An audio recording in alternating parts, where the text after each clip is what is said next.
So alright guys, आप देख सकते हैं मेरी स्क्रीन पर एक मैंने एडवर्टाइजमेंट ओपन किया हुआ है जो कि है जीडीएस डिपार्टमेंट ऑफ पोस्ट के अंदर जीडीएस के पोस्ट के रिगार्डिंग, जैसे बोलते हैं हम ग्रामीण डाक सेवक। तो यह हाल ही में रिलीज़ हुआ है। तो जीडीएस इसमें कौन कौन सी पोस्ट हैं और कितनी वैकेंसी है, कितनी स्टेट वाइज कितनी वैकेंसी है, लास्ट डेट क्या है, सैलरी और आपकी एज लिमिट और क्वालिफिकेशन क्या क्या मांगा इन्होंने।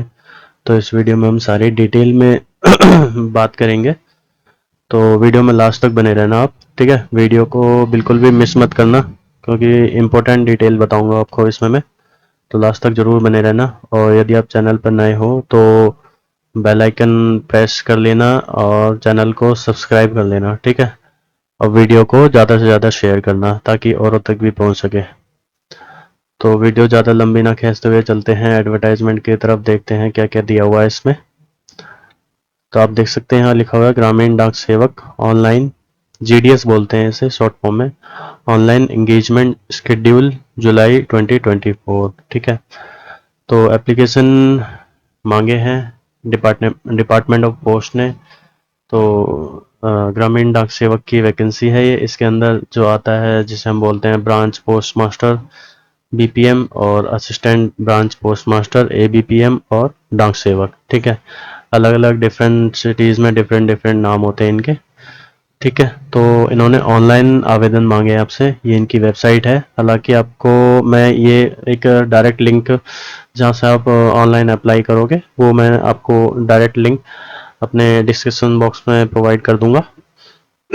आप वहाँ से जाके क्लिक करके भी डायरेक्ट ऑनलाइन अप्लाई कर सकते हैं। और इस पीडीएफ का लिंक भी मैं वहाँ पे दे दूंगा, ठीक है। आप फॉर्म को भरने से पहले जो ये पूरा एडवर्टाइजमेंट है तो आप इसको अच्छे तरीके से पढ़ लेना, ठीक। तो रजिस्ट्रेशन ऑनलाइन है जो कि मैंने आपको बता ही दिया है, ठीक है। आपके इसमें ज़्यादा कुछ लिखा नहीं है। इसमें लिखा है कि आपके पास मोबाइल नंबर और एक ईमेल आईडी होनी चाहिए जिससे कि वो आपसे इंटरेक्ट कर सके किसी भी मतलब कि किसी भी रीज़न से, यानी कि जब एग्ज़ाम होगा या कब क्या होगा, कोई भी स्टेज होगी उसके रिगार्डिंग, ठीक है। तो ज़रूर से पढ़ लेना इसको सबसे पहले। रजिस्ट्रेशन आप 15 जुलाई से स्टार्ट हो चुके हैं। लास्ट डेट आपकी 5 अगस्त रहने वाली है।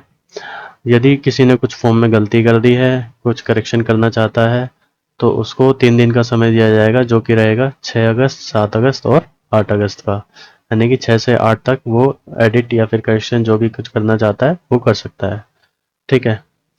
तो आगे देख लेते हैं इसमें branch master the job profile of, हाँ जॉब प्रोफाइल आपकी ये सब दी हुई है। Day to day postal operation, BPO, IPPB यानी कि इंडियन पोस्ट पेमेंट बैंक, और मार्केटिंग करनी होगी आपको फील्ड में जाके। और ये सारी रिस्पॉन्सिबिलिटीज़ दी हुई है जो कि एक किसकी ब्रांच पोस्ट मास्टर की रिस्पॉन्सिबिलिटी होगी। जो प्रोफाइल होगा कहने का मतलब उसका। तो आप वीडियो पॉज करके पढ़ लेना, ठीक है। एक एक चीज़ मैं अगर बताने लगूंगा तो वीडियो ज़्यादा ही लंबी खिंच जाएगी, ओके। तो ये है assistant branch post master ABPM का जॉब प्रोफाइल, यानी कि जैसे कि सेल ऑफ स्टैम्प जो आपकी टिकट होती है उसके सेल करना, डिलीवरी करना डोर टू डोर, ठीक है। तो और सब दिए हुए हैं। कितने पॉइंट्स हैं, टोटल एफ पॉइंट है यानी कि 6 पॉइंट है ये। तो आप पढ़ लेना। ये है डाक सेवक की जो प्रोफाइल, इसको भी आप पढ़ लेना, ठीक है। और residence Dak Sevak are required to reside within the delivery jurisdiction of the post office concern, यानी कि जो डाक सेवक होंगे वो लोकल के ही मतलब रहने वाले होने चाहिए या फिर लोकल में ही रहने के लिए रहते हुए होना चाहिए। यानी कि जो भी पोस्ट ऑफिस होगा उसे जो भी हेड ऑफ पोस्ट ऑफिस मिलेगा एज अ डाक सेवक वर्किंग के लिए, तो वहाँ की लोकल जो भी एरिया है, जो भी लोकेलिटी है वो उसकी जानकारी रखता हो। इसलिए इन्होंने बोला है कि जो लोकल होंगे वही मतलब उनको प्रेफरेंस दी जाएगी, एक तरीके से आप बोल सकते हैं, ठीक है, डाक सेवक को। और इमोल्यूमेंट्स एंड अलाउंसेस आप देख लो, यहाँ पे लिखा हुआ है the time related continuity allowance 3% increment होगा जो कि आपका एनुअली होगा, ठीक है। और आप they are also entitle to DA on TRCA, आपको डीए मिलेगा। और क्या नाम है, और जो भी आपको जीडीएस है, ग्रेजुटी, और जो भी डिस्चार्ज बेनिफिट स्कीम है, तो वो सब एंटाइटलमेंट होंगे आप उसके, ठीक है। और ब्रांच मास्टर की जो आपकी सैलरी रहेगी वो 12,000 से 29,380 रुपये तक जाएगी। और एबीपीएम या फिर डाक सेवक की जो सैलरी रहेगी, स्लैब रहेगा सैलरी का, वो हो जाएगा 10,000 से 24,470 तक। ठीक है। एलिजिबिलिटी की बात कर लेते हैं तो इसमें एज लिमिट आपकी 18 से 40 साल तक होनी चाहिए, यानी कि मिनिमम आपकी 18 और मैक्सिमम आपकी 40 साल। ठीक है। जो रिलैक्सेशन होगा अपर एज लिमिट में, जो इससे 40 से ऊपर हो चुके हैं उनको रिलैक्सेशन SC/ST के लिए 5 साल है, OBC के लिए 3 साल और EWS के लिए कोई रिलैक्सेशन नहीं है। और PH के लिए 10 साल, PH प्लस OBC कैटेगरी के अंदर आता है तो वो 13 साल तक बढ़ सकता है, यानी 53। और PH प्लस वो SC/ST के अंदर आता है तो वो 55 साल तक आप भर सकते हो फॉर्म। ठीक है, यानी उसको 15 साल की छूट रहेगी। बात कर लेते हैं क्वालिफिकेशन की, तो आपको इसमें सिंपली कुछ नहीं चाहिए, आपके पास 10th पास होना चाहिए 10th में, और आपके पास मैथ और इंग्लिश होना चाहिए। ठीक है, तो ये इनकी डिमांड है सिंपली। और आपको कंप्यूटर आना चाहिए, नॉलेज होनी चाहिए, और आपको साइकिल चलानी आनी चाहिए, और आपको थोड़ा सा जो एडिक्वेट मीन्स ऑफ लिवलीहुड, यानी कि जीवन जीने का मतलब व्यवहारिक तरीका जैसे वो बोलते हैं ना, एडुकेट मैनर्स जैसे बोलते हैं, तो वो में होना चाहिए। ठीक है। तो रिजर्वेशन का मैंने आपको बता ही दिया है, और फॉर्मेट्स जो इन्होंने अपने सबसे लास्ट में दिए हुए हैं वो मैं अभी आपको लास्ट में दिखा दूंगा। तो आगे देख लेते हैं जो भी कुछ जानकारी दी हुई है। सिलेक्शन क्राइटेरिया क्या रहने वाला है आपका? Selection the applicant will be shortlisted for engagement on the basis of a system generated merit list, यानी कि इनकी एक सिस्टम जनरेटेड मेरिट लिस्ट आएगी, यानी कि आपके नंबरों के हिसाब से होगा। जितने भी आप 10वीं में नंबर हासिल करोगे उसके बेस पे आपका सिलेक्शन होगा। तो इसमें ना कोई एग्ज़ाम होगा, ना कोई फिजिकल होगा, ना कोई टाइपिंग होगी, ना कुछ होगा, किसी भी प्रकार का एग्ज़ाम नहीं लिया जाएगा। आपका सिंपल 10वीं में जितने नंबर है उसके बेस पे आपका सिलेक्शन होगा। ठीक है, तो ये एक बहुत ही अच्छी बात है। तो ज़्यादा से ज़्यादा इस फॉर्म को भरना आप। ठीक है, ये इन्होंने ग्रेड पॉइंट दिया है, जो यदि आपको परसेंटेज नहीं पता आपकी 10वीं में कितनी है, और यदि आप ग्रेडिंग सिस्टम से पास हुए हैं, यदि आप, तो आप इन फैक्टर से ये जो इन्होंने दिया है ऐसे आप निकाल सकते हैं।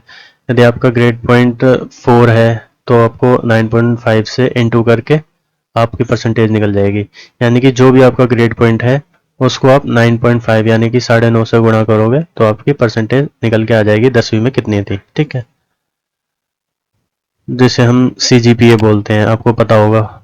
ठीक है, तो आगे देख लेते हैं कुछ और जानकारी इन्होंने दी है। तो यदि किसी की मान लो परसेंटेज सेम आ रही है तो जो डेट ऑफ बर्थ में मतलब जो पहले होगा, डेट ऑफ बर्थ में जो पुराना होगा उनको प्रेफरेंस दी जाएगी पहले। ठीक है, यदि डेट ऑफ बर्थ भी डेट ऑफ बर्थ यदि डेट ऑफ बर्थ भी सेम है तो आपका जो नाम है, यानी कि यदि आपका ए से नाम है तो आपको पहले लिया जाएगा। यदि मतलब अल्फाबेटिकली फिर चूज किया जाएगा, कहने का मतलब ये है। ठीक है, तो ये प्रोसेस रहेगा। फिर उसके बाद आपका फिजिकली जो डॉक्यूमेंट वेरिफिकेशन होता है वो होगा।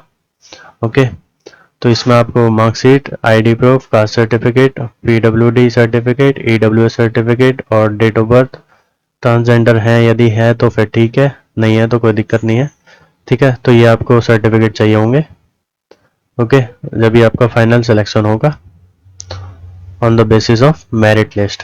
तो ये थी बेसिक जानकारी कुछ। ठीक है, और आगे देख लेते हैं कोई और जानकारी दी हुई है तो इतनी कुछ इम्पोर्टेंट जानकारी तो नहीं है आगे। ठीक है, और मैं आपको एक वो दिखा देता हूँ, ये सारे फिर एनेक्सर आ गए हैं, आपको कैसे कैसे क्या करना है तो आपको सबको पता ही है। सिंपली इस वेबसाइट पे जाना है और अपने आप को रजिस्टर करने लेना और अपना फॉर्म भर लेना है, जो कि वेबसाइट ये दी हुई है इंडिया पोस्ट GDS online.gov.in। ठीक है, इस पे जाके अपना रजिस्ट्रेशन करके फॉर्म को आप भर सकते हैं। आपके पास एक स्कैन फोटो और सिग्नेचर होनी चाहिए, और आपकी जो फीस लगेगी वो 100 रुपये लगेगी। और आप यदि आप फीमेल कैंडिडेट है या फिर SC/ST हैं या PH कैंडिडेट हैं तो आपकी फ़ीस नहीं लगेगी। ठीक है, वो एग्जाम्प्ट है, और फीस आप किसी भी तरीके से भर सकते हैं। आपके पास net banking, UPI, debit card, credit card, जिस भी तरीके से आप भरना चाहें उसी तरीके से आप भर सकते हैं। ऑनलाइन आपकी फ़ीस कटेगी। और मैंने आपको बता ही दिया, फोटो साइन आपको अपलोड होंगे। बस यही है इस फॉर्म में। और आपको मैं वो दिखा देता हूँ कितनी कितनी वैकेंसी है किस किस स्टेट में। ठीक है, यदि आप जिस भी स्टेट से भर रहे हो उस स्टेट की लोकल लैंग्वेज आपको आनी चाहिए। ठीक, अब मैं आपको वैकेंसीज की बाइफर्केशन दिखा देता हूँ।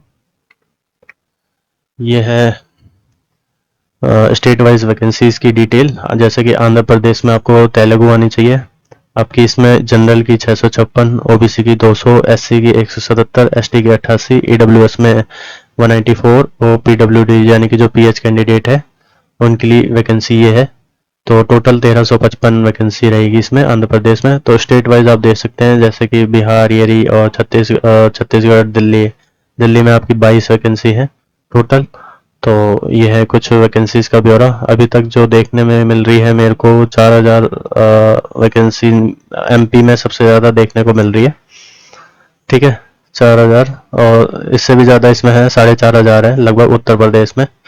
ठीक है, तो जो भी स्टेट से भरना चाहता है वो उस स्टेट से फिल आउट कर सकता है फॉर्म को। और यही था, कुछ कुछ वो नहीं था ज़्यादा डिटेल में इस एडवर्टाइजमेंट में।